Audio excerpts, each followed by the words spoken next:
మనం కలెక్ట్ చేసిన వెన్నంతా అయితే గిన్నెలో అయితే పెట్టి హీట్ చేస్తున్నాము.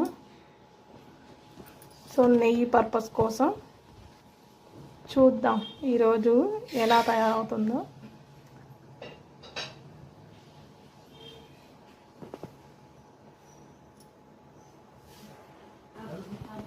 మన వెన్న అయితే కరగడం స్టార్ట్ అయింది, చూస్తున్నారు కదా. బయట కొంటే వచ్చే నెయ్యికి మనం ఇంట్లో ఫ్రెష్గా తయారు చేసుకునే నెయ్యికి చాలా తేడా అయితే ఉంది.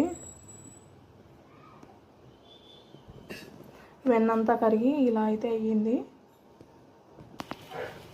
ఈ వెన్న కరగాలంటే మనకు కొంచెం బాగా టైం పట్టేటట్టుంది. చూస్తున్నారు కదా ఎలా ఉందో.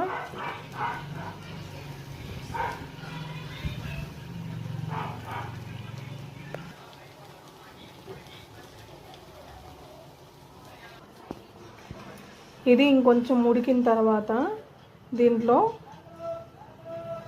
కల్లుప్పు ఉంటుంది కదా, అది ఒక రొంత వేస్తే స్మెల్ బాగా వస్తుందంట.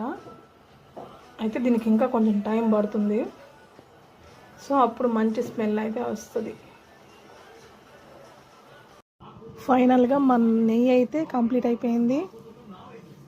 అసలు స్మెల్ ఎంత బాగా వస్తుందో. సో నా ఛానల్ని అయితే సబ్స్క్రైబ్ చేసుకోండి, లైక్ చేయండి. Thank you for watching.